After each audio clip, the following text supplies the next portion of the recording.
And allow the body to come into a position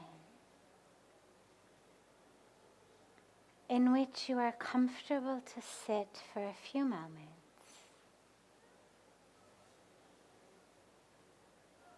Let the spine be straight but not rigid.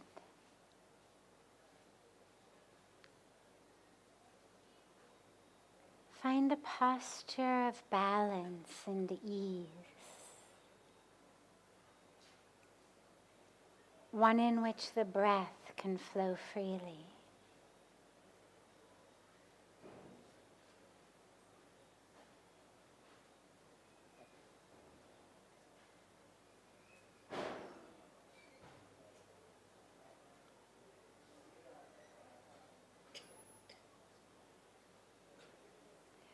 Draw the awareness inward. Normally our focus, our attention, our awareness is all on the outside world. The sights and the sounds, the smells and the sensations.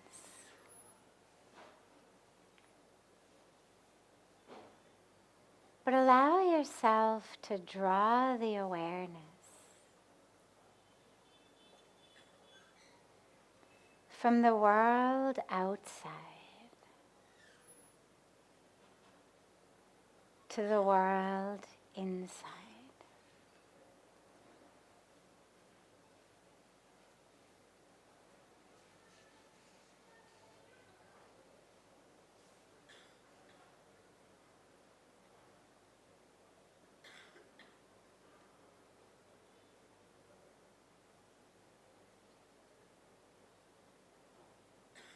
Draw that awareness to your breath. And don't try to change the breath, but just allow that awareness to merge fully with your breath as it flows in and flows out. Like the waves of the ocean.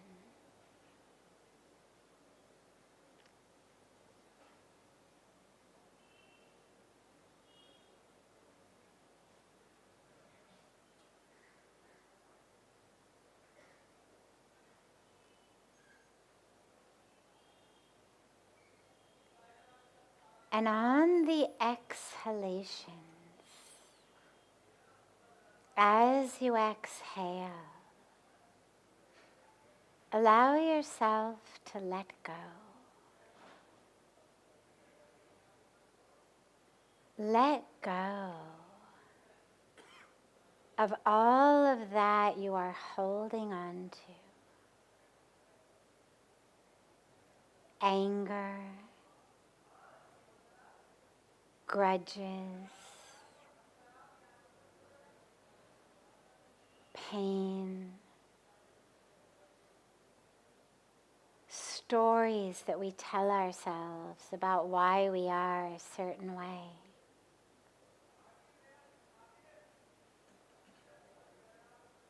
Identifications, these false identities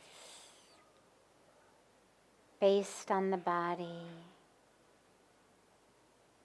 based on our history. As you exhale, just one by one, let these things go.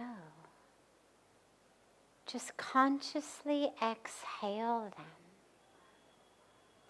back into the universe. Let go.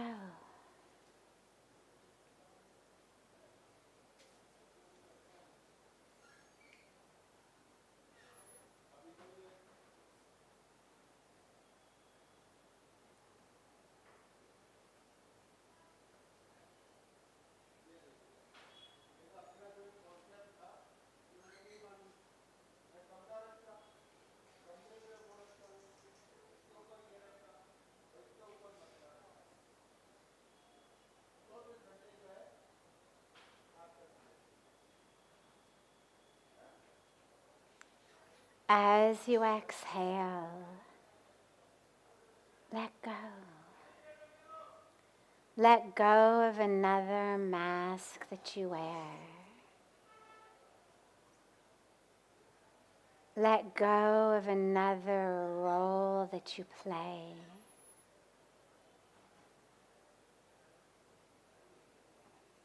Let go of a responsibility, of an identity,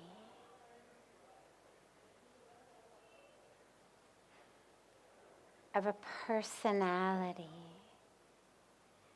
All of this which we wear over the self, all of this which is blocking us from accessing the true self. Just let it go.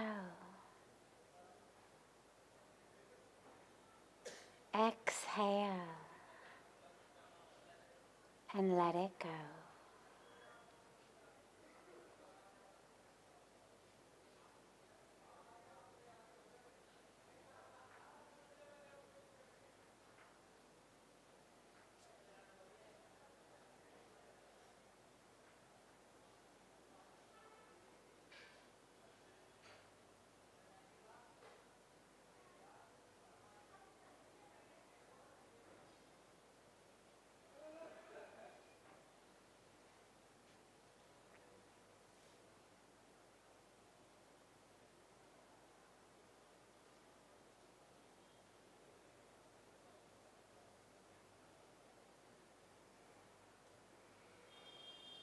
Allow yourself to sink deeper and deeper with each exhalation, sinking deeper into the core of yourself. That core of the self that is free, free from the falsehood, free from the stories, free from the patterns of thought.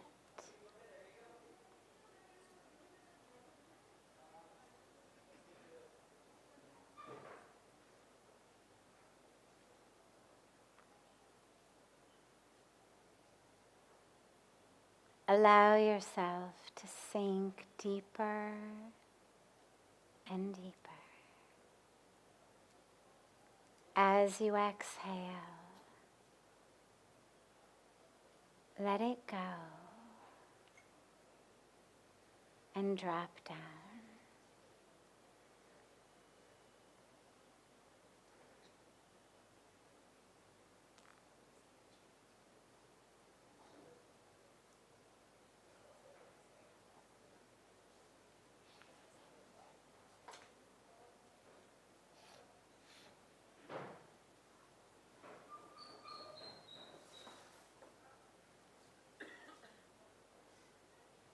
If the mind gets distracted by a thought, by a sound, by some sensation, don't worry, just bring it gently back to the breath. The world is full of distractions. The key is to free the mind,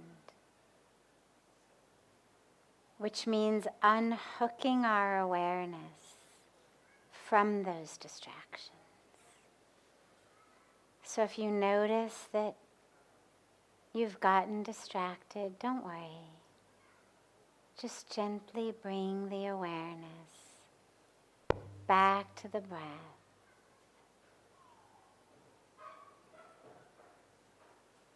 As you exhale and let go.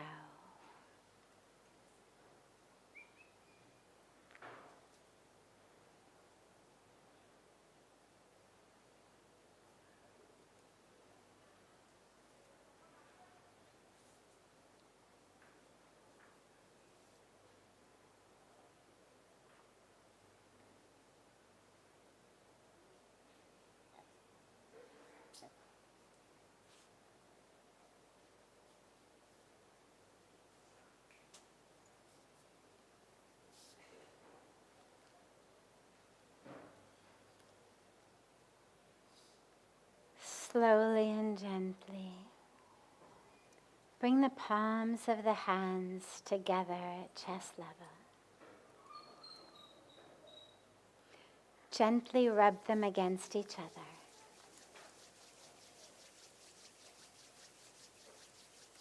And press the palms of your hands into your closed eyes.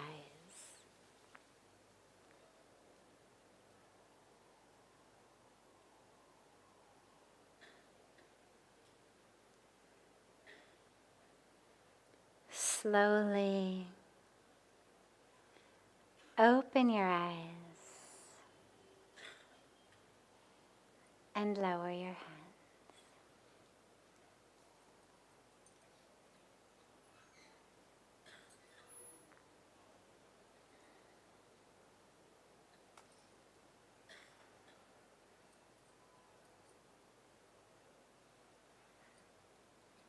Welcome to Satsang.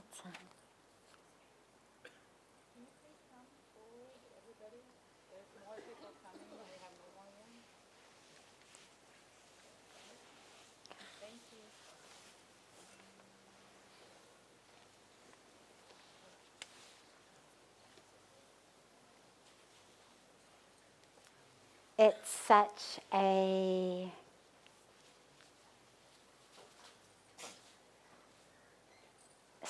beautiful and sacred night to be together.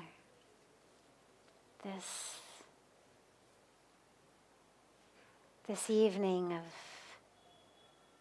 Shiva, this night of Shivratri.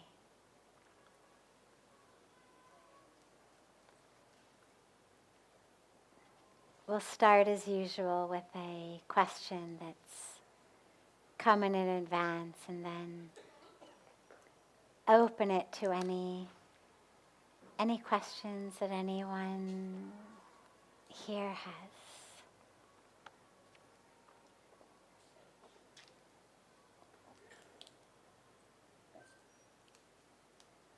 How can we energize ourselves spiritually? It's like saying, how can Ganga get wet? Well, she's a river. She's already wet. We are beings of energy. We don't have to energize ourselves. We are energy. The great myth, the great illusion is that we are actually solid. We look solid, but that's just because our eyes are not high-powered microscopes. Our eyes function fine for the job they have, which is essentially to allow us to navigate our way through the world without bumping into this table or that stool or this tripod or each of you, to be able to see a staircase. Am I going up? Am I going down? A mountain? To be able to see enough to keep ourselves safe. Our eyes are able to see the difference between an expression of someone, I love you, and an expression of someone who, I'm going to kill you. We understand who's a person to walk toward, who's a person to walk away from. But they're not electron microscopes, meaning there's significant limitations to our eye's ability. One of my favorite classes that I took as a psychology student was something called perception. And it was actually more of a science class than a psychology class. But it was a class on the neurology of sight sound. And what you learn in that class is so interesting. But for the sake of here, the part that I'll share is the fact that as far as our eyes go, as far as we can see that which is, we're worse off than mosquitoes. We're worse off than bumblebees. You see a flower, a yellow flower, for example. Now we look at it and we say, oh, that looks like a yellow flower, okay. Or an orange flower, maybe it's a carnation, maybe it's a gardenia, whatever it may be. Pretty, but yeah, it's all yellow or it's all orange. But if you actually saw that flower from the eyes of a bee, on those yellow or orange petals are actually what looks like a runway for an airplane. You know when you're landing in an airplane, especially at night, and you see all the lights that are showing the pilot where to land the plane? Well, actually, that's what's on flower petals for bees, showing them where to get to the nectar in the center of the flower. How do bees always find the center? Actually, because they can see it. Because their eyesight is so much more finely tuned than ours is to color, that they can see these infrared, ultraviolet colors on a spectrum that we can't. And it turns out there's runways on flower petals for bees. Mosquitoes can see heat. Ever wonder why they land on you rather than on a glass? Or rather than on a pillow? They actually see heat. It's why also when you move, interestingly, they're more likely to land on you. You're moving, the body's generating more heat. So, point being that we look solid to ourselves simply because our eyes are not really very good tools of sight. They're fine for not tripping on the table and for being able to distinguish who looks like a friend versus who looks like an angry foe. But we are not solid, we are energy. Look at yourself under an electron microscope and you don't see bones and skin that end here. You see whirling, twirling electrons. So we already are energy. We don't have to become energized. What we have to do is stop blocking our energy and draining our energy. We block the flow of energy and we drain the energy we have. Think about Mother Ganga, right? This beautiful, incredible river. So she's flowing, this incredible speed, incredible power, incredible energy. She's flowing. Now imagine that you built a wall, a dam. Well, you would effectively be able to thwart that flow of energy. When we build walls inside of ourselves, we literally stop the flow of energy inside of us. Think about building the walls of a dam on a river. It's what we do inside. It's why when you are angry and plotting revenge or hating somebody in your mind or cutting yourself off from someone in some energetic way, It's why suddenly you feel very low energy. Because you've actually built a wall in you that's blocking your energetic flow. Like we would build a wall that would block the flow of Mother Ganga. So we are energy. What we have to do is not create the energy, but rather stop blocking it. So what do we do that blocks our energy? Number one, anger, hatred, anything that separates us from another, anything that knowingly, consciously, purposely, deliberately builds up a wall. You are that, I am this, we are separate. I'll show you, I hate you, you are like that. These are really massive bricks in a wall of separation. And then what ends up happening is my flow can't flow. Then I am like a river of energy that is now being contained by walls on every side. And you ever notice why you feel so restless?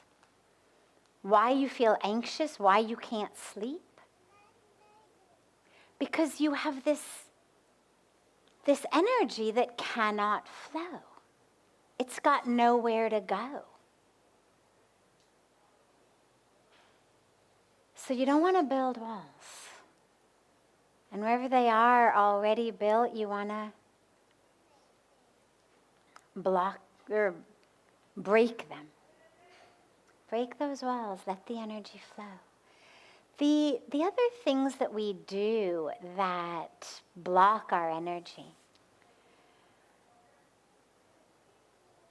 is we tell ourselves stories about ourselves. Ganga's a river. She's just going to flow. Whatever you shout at her, whatever you do, you love her, you don't love her, you pray to her, you don't pray to her, she's going to flow. But the energy of ourselves is a little bit more fragile. And it is directly impacted, actually, by our thoughts.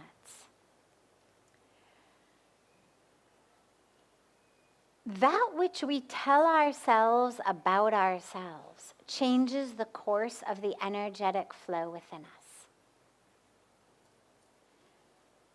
Close your eyes for a moment.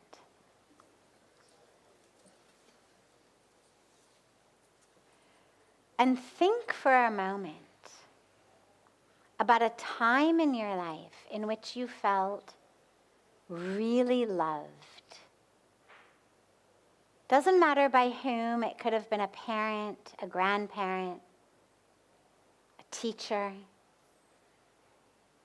a beloved, a spouse, a child, your pet, God, a guru. But just think of a time when you felt really loved. Just like who you are is the best being in the universe. You're just full of that love. And just notice how it feels in your body.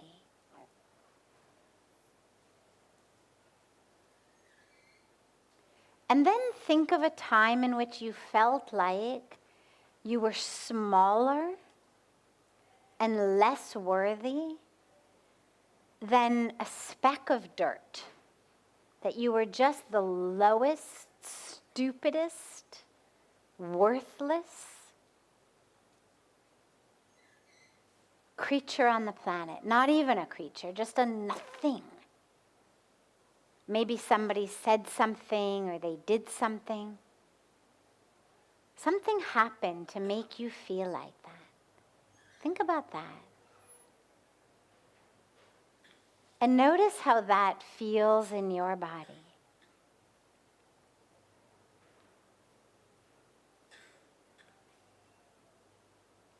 Okay, open your eyes. Do you notice a difference in the energy flow of the first from the second?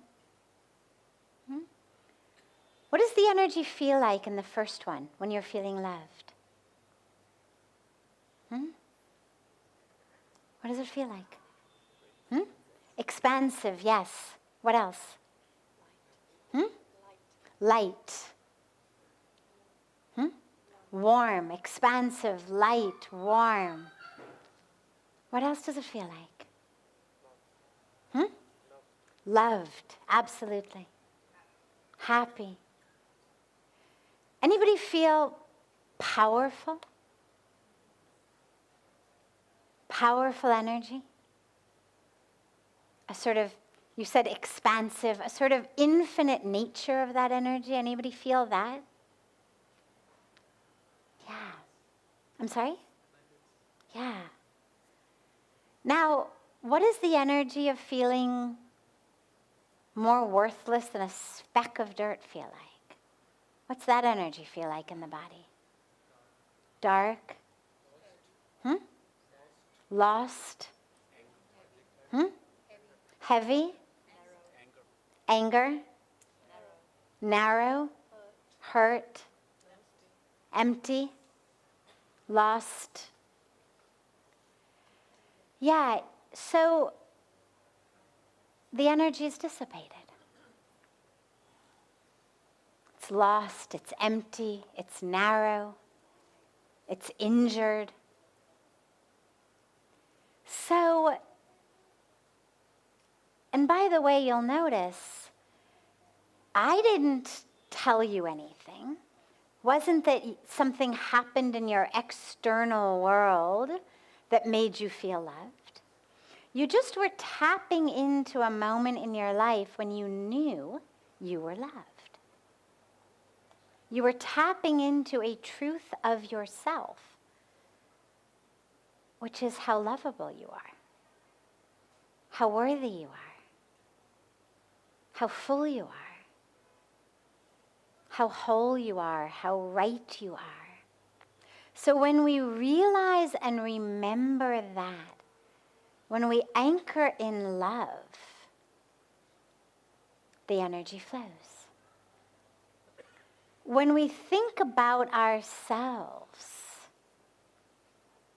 as stupid, as worthless, as less than, as all of the things that we've heard in our lives, when we internalize them and identify as them, buy into them, we lose the energy. So you want to make sure to anchor in love. Surround yourself with people who create a container of, an ever-expanding container of love, of warmth, of acceptance, of nourishing of you, and create it inside you as well. And get out of situations internally and externally where you're being told you are worthless, you are unlovable.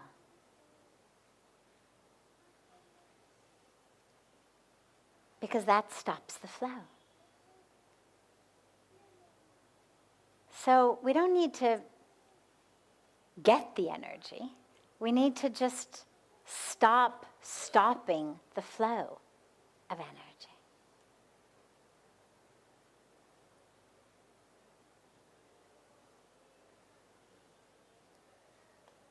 Yeah, I've so much to say on that, but I'm actually I'm gonna stop that here so we have time for other questions. But remind me to come back to this another night. It's a beautiful topic of that which increases our energy and decreases our energy. For now, though, other questions that anyone here has?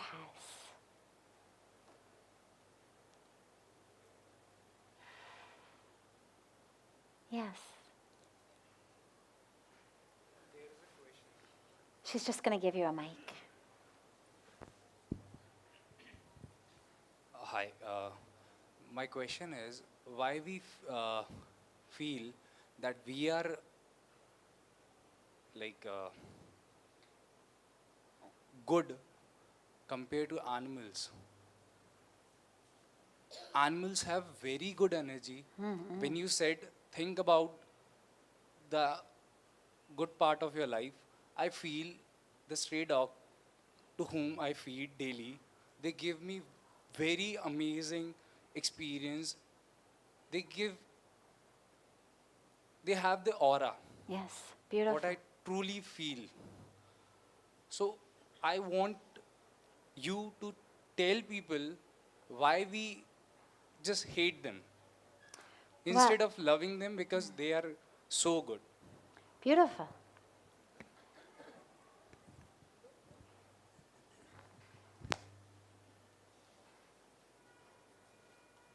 Kindness to animals and love for animals is a very important virtue. I mean, aside from taking them into your lap and hugging them and making them your pets, which some people may choose to do, others may not choose to do, but the idea of living in nonviolence, in which we do not support, endorse, sanction, agree with, go along with, in any way, harm to animals, is unequivocally the right way to live. It's the way of nonviolence. So it means not only we don't eat animals, but it means we don't wear animals, whether it's leather, whether it's fur. It means we don't use any product that was made from parts of animals. There's a whole big movement these days in the world of health around collagen. Well, collagen is not a mineral. It's an animal product. But a lot of people don't even realize that. Collagen powder, collagen this, collagen that. Well, collagen is animals. But not just what we ingest. Cosmetics, shampoos, conditioners, I mean, so many things, moisturizers, so many products that people use actually have animal components in them. And even those that don't have animal components in them, in many, many cases, they are tested on animals. Totally unnecessarily. I mean, we now have computers that can do everything. But all kinds of brands of cosmetics literally are tested on bunny rabbits, on monkeys. I mean, they smear it in their eyes, they put it on their skin to make sure it's not going to burn, to make sure it's not harmful. So what it means is that we become conscious livers, conscious consumers. Feeding stray dogs is beautiful. Everyone should do it. Krishna Priya does it here at Parmarth every day, morning and evening. But it's not enough. It's beautiful, and it's not enough. Because we need to actually make sure that in the time of day in which I'm not out feeding the stray dogs, that I'm not using products, eating food, wearing things, buying things that are actually causing harm to animals. There are lots and lots of lists, websites. I mean, if you want to know, the easiest one is PETA, People for the Ethical Treatment of Animals. They've been putting out a list since I was this big. I mean, literally for decades and decades and decades, they've been putting out lists, long before there was an internet, of which brands of shampoos and conditioners and soaps and sunscreens and whatnot are made with animal products, are tested on animals. Now it's all digital, of course, but the point being, knowledge is power. And it's power to live lives of nonviolence to animals. So, yeah, there are sisters and brothers, and we should, again, if you want to take them into your house and make them your pet, that's certainly fine. If you don't, no problem. But we need to at least make sure that through our lives, through our actions, no one is suffering. That includes humans, and it includes animals, all of the species. Absolutely. So thank you for feeding them, and thank you for raising this beautiful question. Other questions? Yes.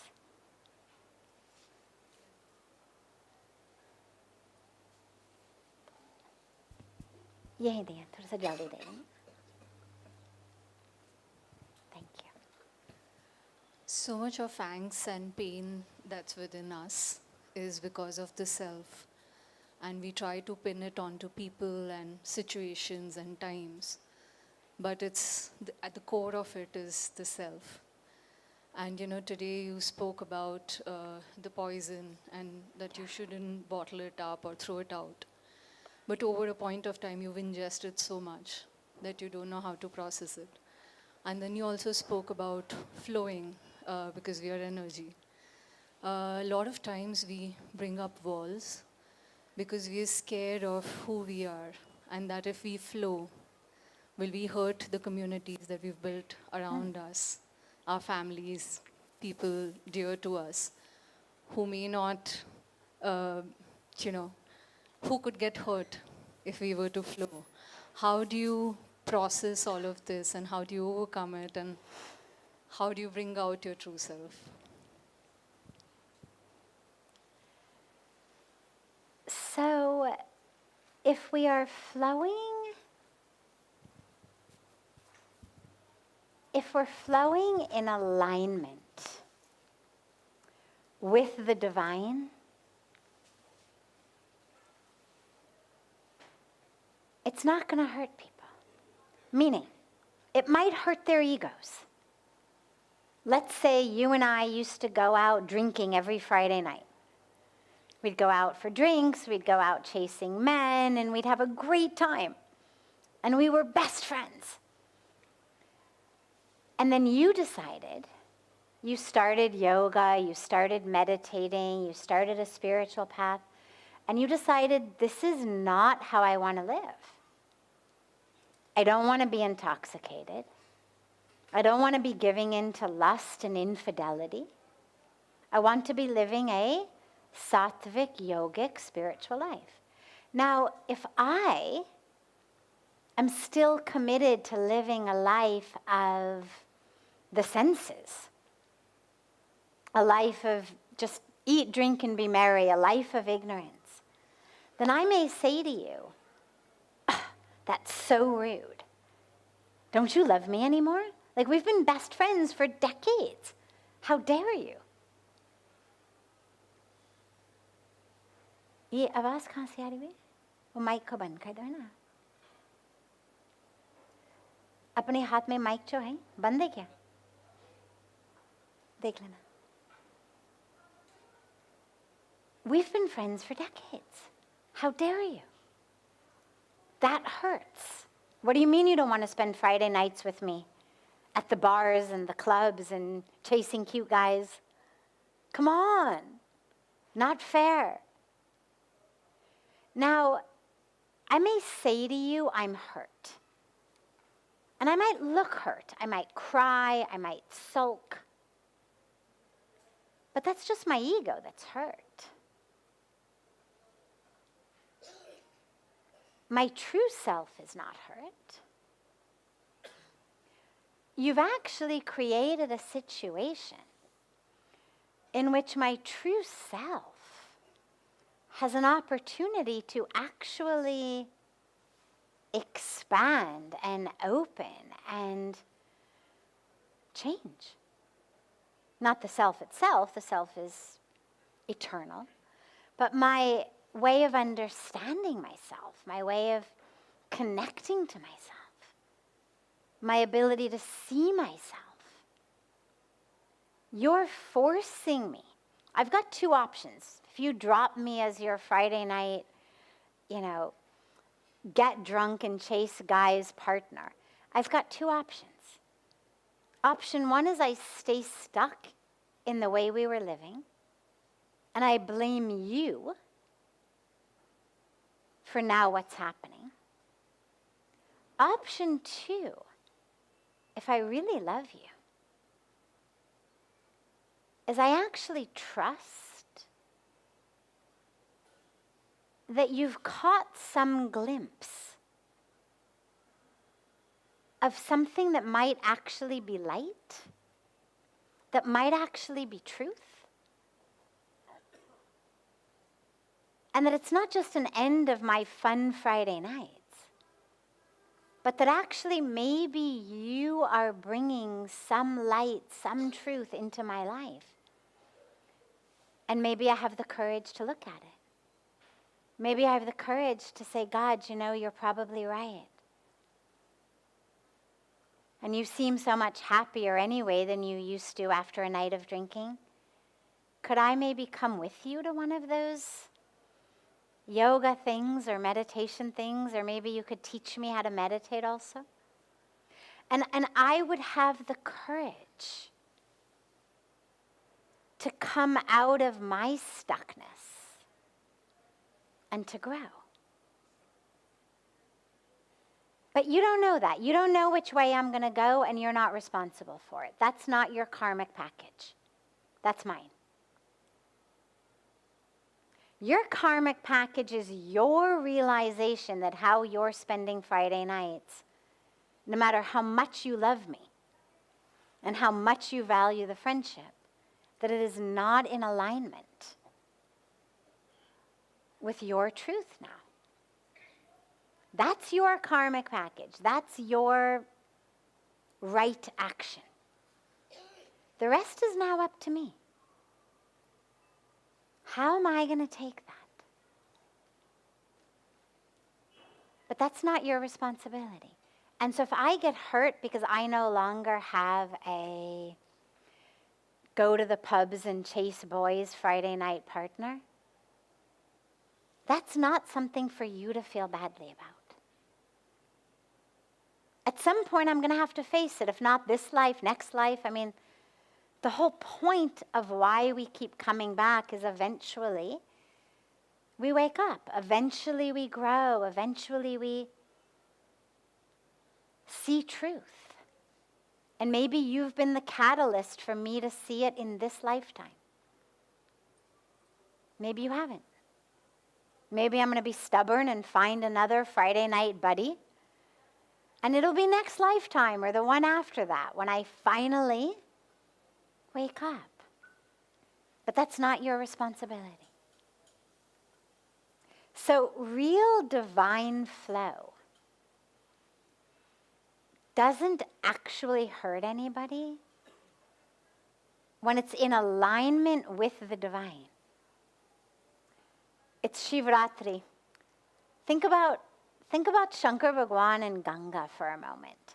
So when Ganga first came on the earth, she was this rambunctious, unstoppable force, sweeping away all of the sadhus and rishis on the banks of Ganga doing their pujas, doing their yagnas, sweeping everybody away. And they went and they prayed.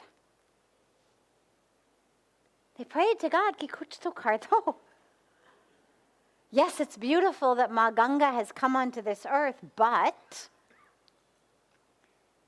this is a little a little too much energy, a little too much flow. And so Shankar Bhagwan came forward to actually be physically there such that when Ma Ganga flowed out of heaven onto earth, rather than flowing straight onto the riverbed, she flowed into his locks and then onto the earth. So that flow became much more healthy, you could say. Not just healthy for all of those she was bringing moksha to, but also healthy for the rishis and the sages doing their pujas, doing their yagnas on the banks of the riverbed. So if you ever feel like, oh my God, maybe my flow is going to be too much, when it comes out, does it tend to sort of steamroll everybody around me? Well, it's a perfect night. Just pray to Lord Shiva. Be with me. Be with me. Let me flow through you. So that as I flow, it's just pure grace and divinity, bringing only healing and freedom, not disturbing any of these guys' pujas and yagnas and whatnot on the banks. But I'll tell you something.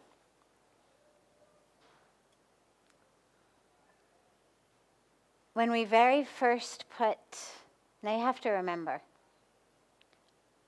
I'm a lover of Ma Ganga.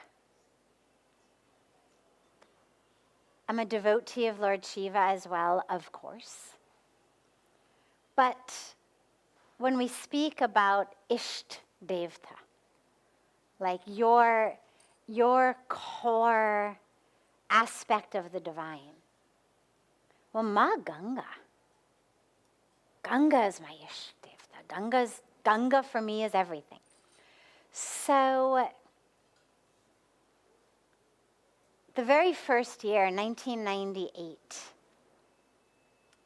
beautiful Kumbh Mela here in Rishikesh, Haridwar, and we had a beautiful katha taking place during Kumbh. And that year was the year that they first put a beautiful murti of Shiva in Ganga. There was no ghat at that time. We didn't have the big platform.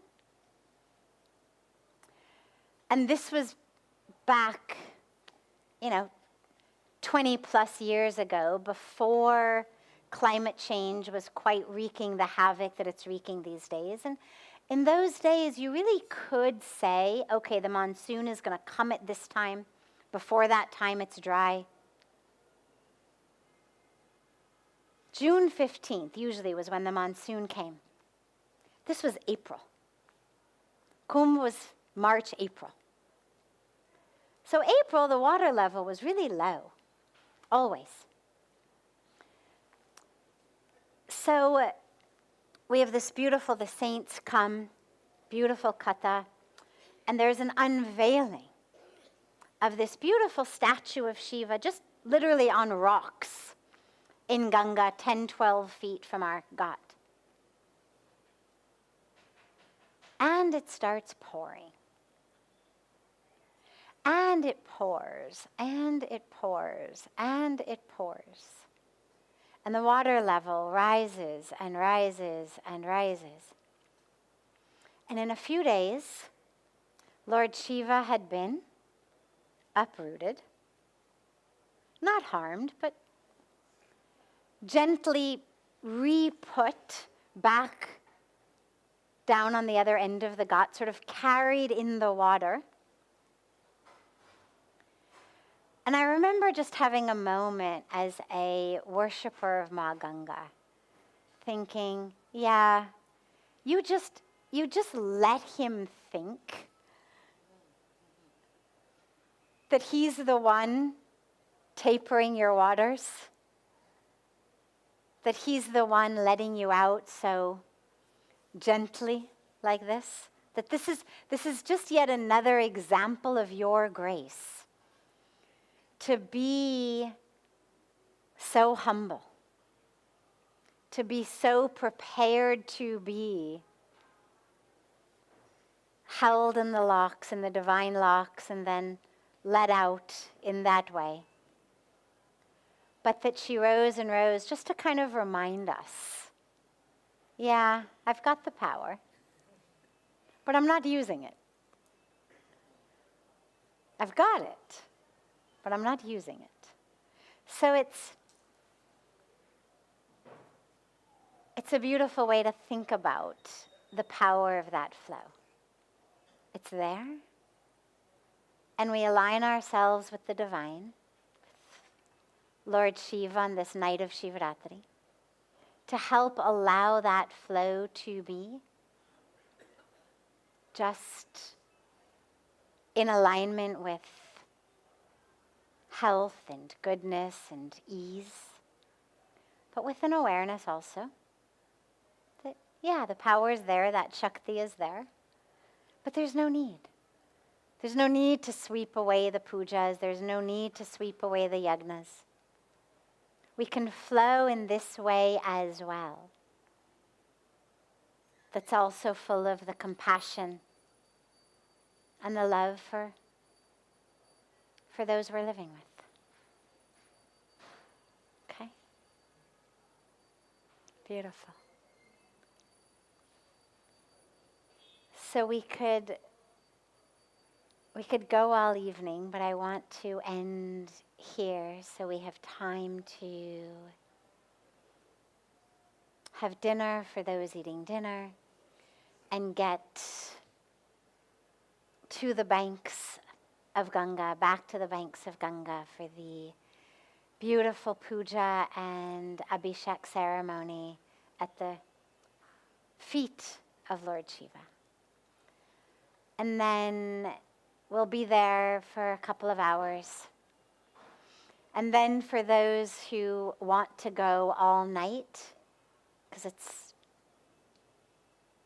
a very, very sacred night, so for those who want to go longer than the few hours we're going to be on the banks of Ganga, we will gather back in the big inside satsang hall in the center of the ashram, where the kirtan, cultural programs, be a full night of beautiful puja and prayers and dance and song for those who want to keep celebrating all night. So have a beautiful, beautiful, beautiful Mahashivratri. Allow yourself, as we began with the meditation, on this night to let go and to offer at the feet of Lord Shiva all of that within us which needs to be dissolved, which needs to be removed, which needs to be wrested free from within us, to make room for that beautiful new birth, new creation of light, of truth, of love.